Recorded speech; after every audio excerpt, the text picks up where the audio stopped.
বিষয় হচ্ছে এসএনআর ব্যবসায়িক জীবন এসিজিপি পঞ্চায়েত সমিতির সুবিধাভোগী তহবিল কি? এসিজিপি পঞ্চায়েত সমিতির তহবিল হলো এসিজিপি সদস্যের একটি কমিশন ভিত্তিক তহবিল। এই কমিশন দুটি ভাগে বিভক্ত, একটি হলো এসিজিপি মেম্বারশিপ কমিশন আর একটি হলো মেম্বারশিপ আর্নিং কমিশন। এসিজিপি সদস্যতা কমিশন এসিজিপি সদস্যের উপর নির্ভর করে। এই গ্রাম প্রতিটি এসিজিপি সদস্যের জন্য 20 টাকা দেবে। তাই যদি এই পঞ্চায়েত এলাকায় 10 লক্ষ এসিজিপি সদস্য তৈরি করবে। এসিজিপি পঞ্চায়েত সমিতি এই তহবিল প্রতি 14 মাসে 20 লাখ টাকা উপার্জন করবে। এই অর্থ স্থানীয় পঞ্চায়েত সমিতিতে সভাপতি ব্যক্তিগত সামাজিক কাজের জন্য ব্যবহার করতে পারবে। এই সভাপতির মেয়াদ যদি 5 বছর হয় তাহলে পঞ্চায়েত সমিতির তহবিল অনুযায়ী বছরে 60 লাখের বেশি আয় করবে। কারণ প্রতি 14 মাস পর এসিজিপি সদস্যকে তাদের এই পদ নবায়ন করতে হবে।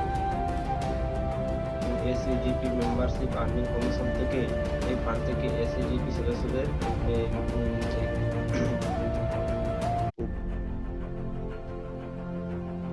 উপার্জন হিসাব করে।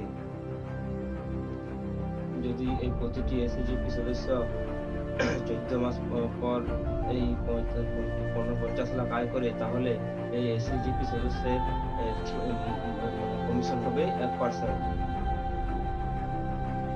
যদি একটি পঞ্চায়েত সমিতিতে 1 লক্ষ এসিজিপি সদস্য থাকে তাহলে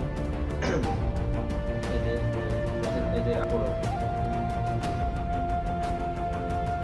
তাহলে এসিজিপি সদস্যের সভাপতির আয় হবে 15 করোড়।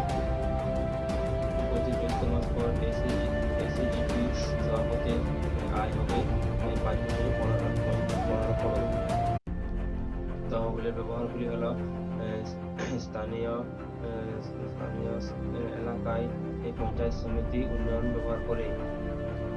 এই 5% বিরোধী রাজনৈতিক দল এই ইস্যুর জন্য ব্যবহার করে। এই 10% স্থানীয় স্বাস্থ্য সুরক্ষার জন্য ব্যবহার করে।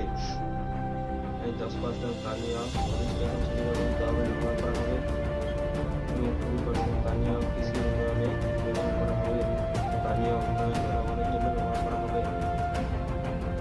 এই শর্তাবলীগুলি হলো এসিজিপি সদস্যতা কমিশন শুধুমাত্র সদস্যতার আইডি নম্বরের ভিত্তিতে গণনা করছে, আবেদন নম্বর নয়।